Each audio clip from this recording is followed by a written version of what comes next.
My research group, we're a physical chemistry research group, and we primarily work on the development and application of solid-state nuclear magnetic resonance spectroscopy. So nuclear magnetic resonance is one of the most popular techniques that chemists use to determine the structure of molecules and materials that they've made. Our group in particular focuses on analyzing the structure of solid materials. So some of the different types of materials that we look at are inorganic semiconductors, which have applications in solar cells and other optoelectronic devices. We also study pharmaceuticals, so we try to look at how the molecular structure of the solid drug forms affects their delivery properties, and we try to come up with ways that we can distinguish and differentiate different solid drug forms. So that's a little bit of the research we do. We also do a lot of work on developing nuclear magnetic resonance spectroscopy itself. So we design new pulse sequences, new methods to allow chemists and material scientists to get more information about the molecular structure of the systems that they're studying.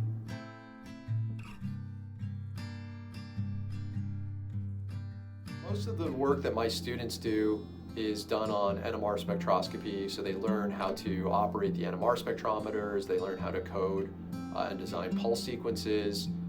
They learn a lot of data analysis skills, so how to work up the NMR data, so that involves some computer programming, how to run NMR simulation programs. Apart from the NMR related skills that they get, they also learn general laboratory skills. We don't do a lot of synthetic chemistry in my lab. Most of the samples that we study come from collaborators. So they learn basic lab skills. We do a lot of complementary techniques for materials characterization, so things like powder X-ray diffraction, IR spectroscopy. We use a lot of the facilities that are here at Iowa State. The other thing that a lot of my students work on as well is performing DFT calculations of molecular structure and trying to predict the NMR spectra of different materials. So there's a broad range of skills that students in my group get.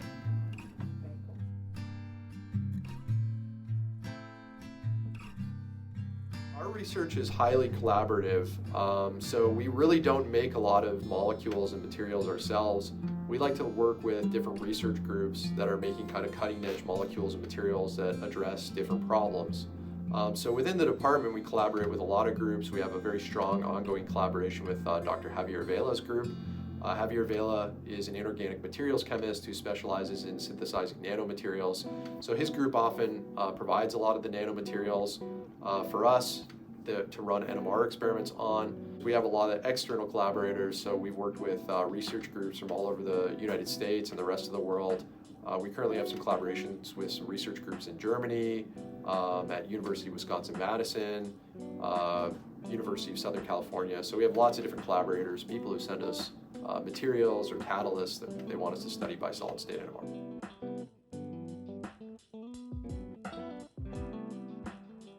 Historically, the department's had a very strong background in nuclear magnetic resonance spectroscopy.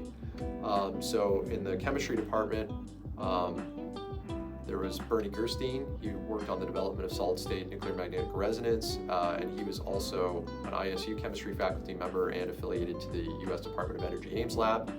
After Bernie retired, they hired Klaus Schmidt-Rohr and Mei Hong, two very talented solid-state NMR spectroscopists. Unfortunately for Iowa State, they left the department to go to another institution, but that created a job opening for me. So they wanted to rehire somebody who had expertise in NMR, and in particular, my colleague in the Ames lab, Margaret Krusky, had just got a DNP instrument funded back in 2014. So they wanted to bring in somebody who could help to use the DNP instrument as well after Klaus and May had left. So that's how I ended up at Iowa State. So probably the best thing about Iowa State for my research is that we have a great access to NMR spectrometers. We've got several solid-state NMR spectrometers on campus. We also have the DNP instrument over in the Ames lab, and I have a bunch of great colleagues who also work on NMR spectroscopy. So Professor Vincenzo Venditi's group does solution NMR on proteins, and then I have a lot of colleagues in the Ames lab who also work on solid-state NMR and DNP, and we get to share instrumentation and knowledge with them. So Fred Perra and Takeshi Kobayashi. So that's the best thing about being at Iowa State for working on NMR. We have a great nucleus of people and a great equipment setup.